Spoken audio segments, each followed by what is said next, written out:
Yes, indeed. Get on the docket right now, 514-790-0800. Montreal wants to hear your stories about getting dinged with a ticket, whether it's a parking ticket, moving violation, or a speeding ticket, or anything else. Now, before I start rumors, I don't want to start any rumors, just for the record here. Tom Whalen, clean as a whistle, no tickets from Tom Whalen. Joanne Vracus, no tickets from Joanne Vracus. Lola Calda, she'd be deported if she got a ticket, so there's clearly no tickets for Lola Calda, right? She's got to stay. You have to stay straight and narrow, right, Lola? Straight and narrow. And Jay Farrar, you're not getting tickets, right? You're straight as arrow too. You're on public transit a lot of the time, so we're okay.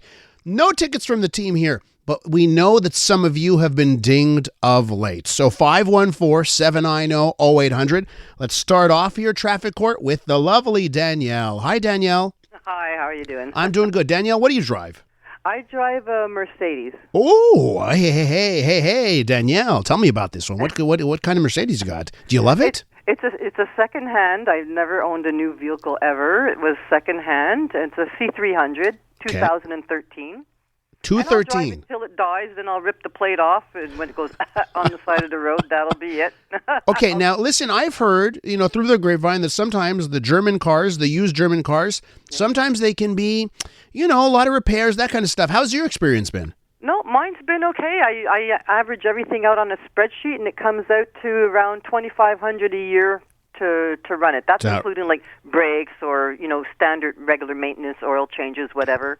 So that's still palatable. Okay, when and you factor it out. What color? What color are we talking about? It's black. Okay, so you got a black Mercedes. You look amazing. You're cruising around town. What happened to you, Danielle? Well, I was around. It was on Wednesday afternoon, just after 12 o'clock. I was coming home from the Glen Hospital, and as many of Montrealers know, we live in a traffic repair zone. So all along Saint-Jacques, there's repairs going on, so there's a lot of congestion. And on Sherbrooke, there's also a lot of congestion. So I said, I'll try going down. There's a way near the employee parking where you can go down, and it dumps you somewhere I don't know. I'd never been there before. Mm-hmm. But I figured, maybe it'll bring me somewhere towards Notre Dame or something, and I won't have to be on Saint-Jacques in all that traffic. So I did that. And when I came down to the stoplight, I turned right, and then I wasn't sure where I was, but I saw one of the buses that bring the Inuit people back and forth from the hospital. And I said, I'll follow that, because I live in Lachine. Yes. I said, they're bound to be going to Dorval, so he knows where he's going. So I followed him, and then I saw a little sign that said 20 West. I said, great. I was so proud of myself. Good thinking, Dan. We're going to be heading to Dorval. Yeah. Not realizing when I followed him, all of a sudden I was on the taxi bus lane. Oh, Danielle, and I said, expletive. Yeah.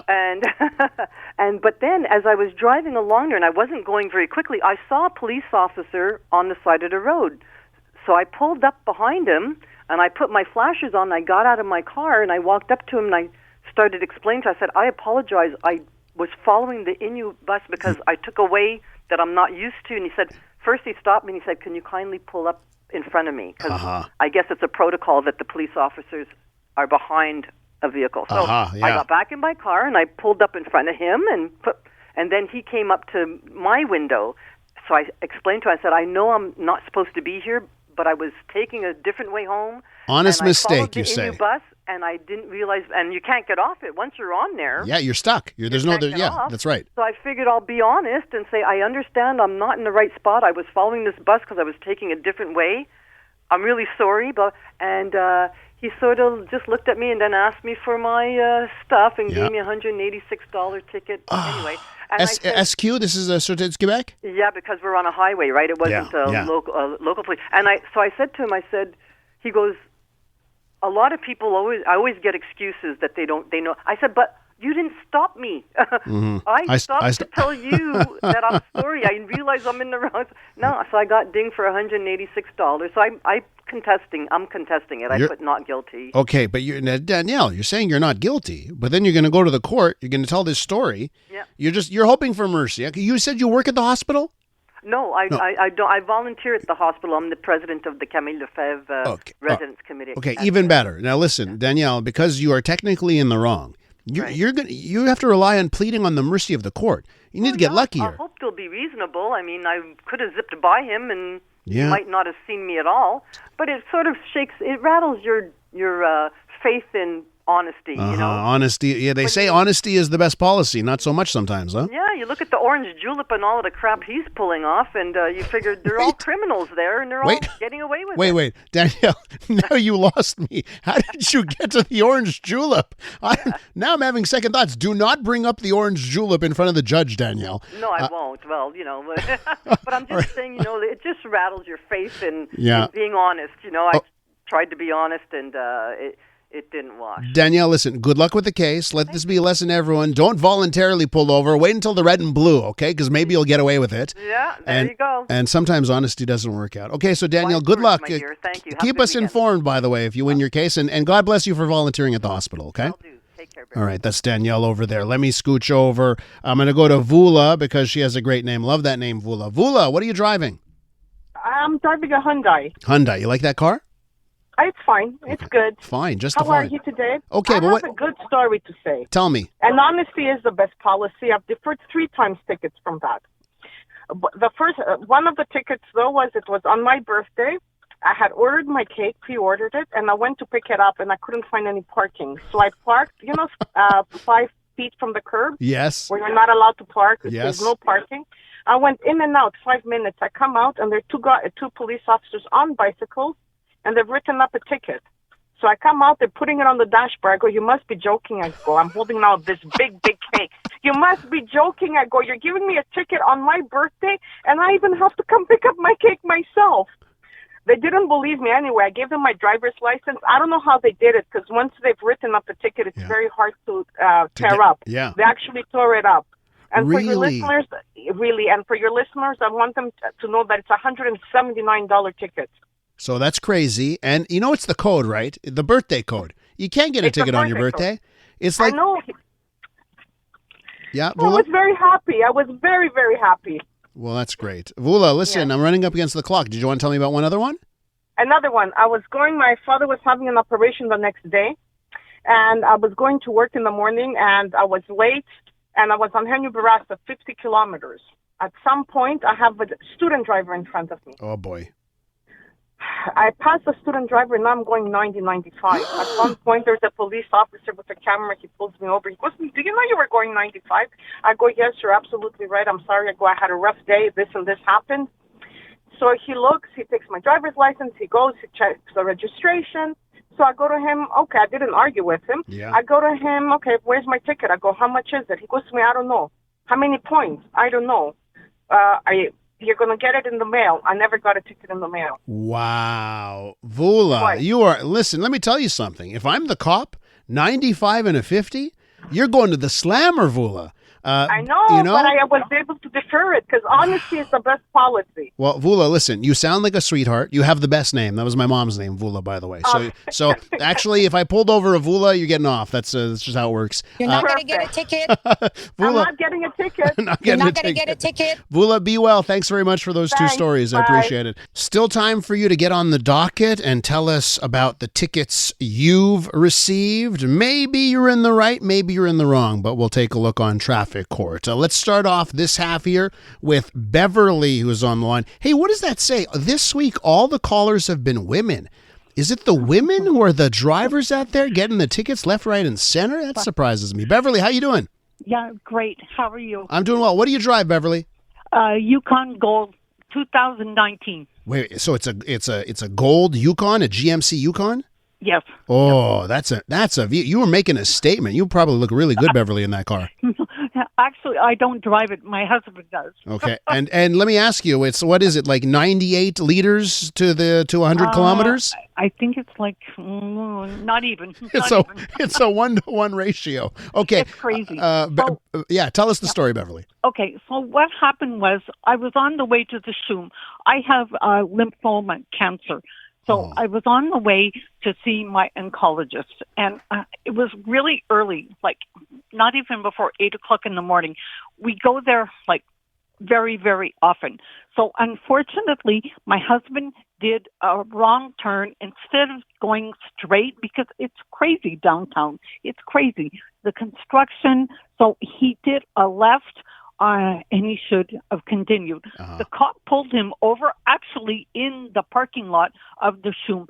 Now, I'm going to be late for my appointment because my appointment was like 8 o'clock in the morning. They gave him a $200 ticket. Oh, yeah. So brutal. And he explained to him, look, I'm bringing my wife. I'm going to park underground. Like, I've been there many, many times. I've been there for the last, probably 5 years. And he was not comprehensive. He said, sir, my husband said, look, had I seen the light flashing, I would have not turned left. I would have continued straight. But the construction along the SHUM is incomprehensible. Yes, I remember that construction very well back in the day when I lived close to the SHUM. So, yeah, I get what you're saying. Yeah. So we paid the ticket, and that's it. You paid the ticket, huh? You didn't fight? How much you say it was? 200 smackers? It was $200. Yeah. No points. No points. Thank God. No points. But still, he was incomprehensible. We were like 2 minutes away from the parking lot at the SHUM. But he was not understanding. So we paid the ticket. More importantly, how are you doing? How are you doing in your fight? I just got I had to go for what they call a PET scan. Mm-hmm. So they check you like for all the stuff, and I got a clean bill of health. Oh, that's great. That's great. That's a good news. That's also very good news there. I'll take the 200 ticket and that news. That's there you go. You're coming out ahead. Yeah. But in the meantime, my dad passed away. I have to go down to the Eastern Townships this weekend to empty his house. So there's a lot. I didn't need that $200 ticket. Let me tell you. I hear you. Listen, Beverly, our hearts are out for you. You take care of yourself and be well. Thanks so much for sharing. Yep. Thank you for calling, and thank you for all you do. I listen to you every day. I think you're great. Beverly, you're a sweetheart. Thank you so much. And I bet you Beverly and her husband, they must look so great in that gold Yukon. I'll tell you what. Okay, let me go. Let me hear Elizabeth here. Elizabeth, can you tell us a quick story here about your ticket? Oh, yeah. Hi. Good morning. What are you driving? A white Honda Accord. It's 2012. Okay. Very good. But I have Pennsylvania plates on my car because I don't live in Montreal. I live in Pennsylvania. Where do you live in Pennsylvania? This is a great story now. Where do you live in Pennsylvania? But anyway, this was last summer. I'm coming down Iberville. I just went through the intersection of Sherbrooke Street going south towards Ontario. Yeah. And there's like cars. I'm in traffic. I'm only going maybe 15, 20 miles an hour. Anyway, behind me, all of a sudden I see the police lights. And I didn't think it was for me. So I'm going because, you're only going so fast because there's too much traffic. And then they put the siren on. I'm like, oh, no, that's got to be for me. But there was nowhere to park. Like, I had to pull over and double park because there was nowhere to pull over on the street. The cars were parked. So I pull over, and it's two women police officers. So one of them gets out, and she comes over to the window, and she says to me, you just went through a red light. Oh, boy. So I'm like, where? Because I'm not... I'm with the traffic. I'm not, trying to speed up to go anywhere. And she's like, on Sherbrooke Street. And I thought, well, that's weird because I don't remember doing that. But anyway, so I took out my license and my insurance and my registration. I handed everything to her, and I'm sitting in the car waiting. So she goes away, and then she comes back to me, and she says, look, your insurance is not paid up. You're in arrears. And our insurance comes around every December. Yeah. And now it's like the month of June, and I'm thinking, well, my husband could never have forgotten to pay the insurance. Yeah. I mean, that's like his job. He pays every insurance, and like he's very responsible. He'd never do that. But that morning, he told me not to call him for anything because he was going to be in these meetings with these Germans, and it was important. Not the Germans. Not the Germans, Elizabeth. Yeah, I'm not German. He's not German. Okay. But anyway, he's from Ottawa. But anyway, so we're on, so I'm stuck. But I texted him because I'm thinking, like, how did he not pay the freaking insurance? So I texted him and I said, I'm stopped by the cops. Help. So he breaks away from his meeting, calls me. He's like, what's happened? I said, well, I got stopped for a red light. And I said, now they're telling me the insurance is not paid up. Because I thought maybe I should call the insurance company while I'm sitting in my car to see what the heck's going on. Okay, so But Elizabeth, listen, Yeah? your husband's meeting with the Germans. He's not paying the insurance. You're pulled over. I only have like 30 seconds here. What happens? Listen, well, he's paid the insurance. So he says to me like this. He says, get out of the car, go to that woman, tell her the insurance is paid. Mm-hmm.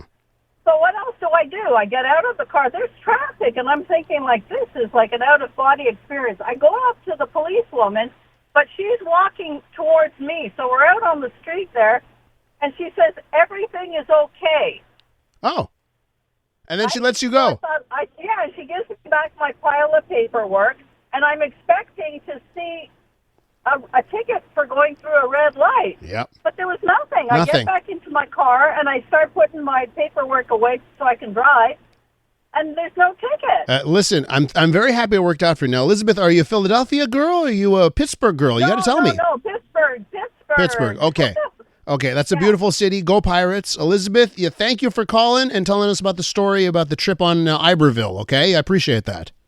Yeah, no ticket. That's the main thing. No, I was surprised. Surprised both ways. no ticket. And luckily, no trouble with the Germans either. Okay, got to leave it there.